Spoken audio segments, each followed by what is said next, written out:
Chérie, et les invités attendent. Il me tarde d'être à ce soir pour être ton premier. Mais tu n'es pas le premier? En apprenant que sa fiancée n'est pas vierge, Liam perd aussitôt toute envie de se marier. Fou de rage, il fracasse leur photo de mariage et couvre Annie d'insultes particulièrement humiliantes. Craignant que son fiancé ne fasse quelque chose d'irréfléchi, Annie se précipite à sa poursuite. Mais elle arrive trop tard. Liam révèle non seulement le secret d'Annie devant tout le monde, mais annonce aussi publiquement que le mariage est annulé. T'es sans doute doué pour prendre du plaisir. Mais tu n'épouseras jamais personne. En regardant Liam partir sans même se retourner, et en sentant tous les regards étranges des invités sur elle, Annie a le cœur brisé. Elle soulève sa robe pour fuir les lieux, mais chute accidentellement dans l'escalier et perd connaissance sur le coup. Quand Annie se réveille enfin, le barman est toujours à ses côtés. Bouleversée, elle se confie à lui et lui raconte tout ce qu'elle vient de vivre. Nous devons vraiment nous venger de ce gars. Comment? Montrez-moi où se trouve la suite nuptiale.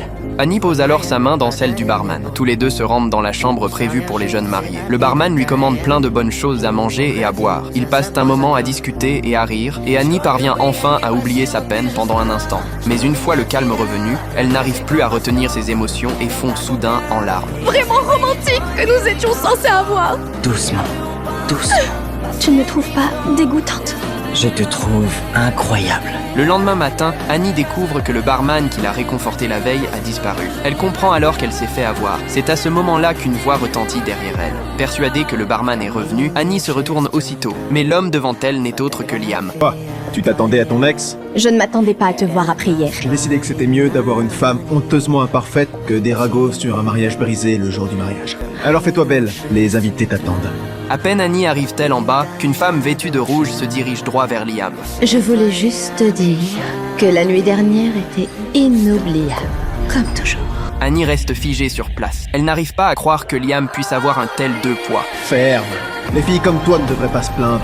Qu'est-ce qu'il y a? Tu crois qu'un homme se battrait pour avoir une fille comme toi? Une traînée? J'aimerais te mettre une bonne claque. Deux mesures. Quand tout le monde comprend que celui qui vient de parler n'est qu'un simple barman, la salle éclate aussitôt de rire. Annie lui demande alors devant tout le monde pourquoi il est parti sans un mot ce matin. Eh bien, si s'enfuir signifie dépenser la moitié de ton salaire pour une bague, alors oui. Veux-tu m'épouser ?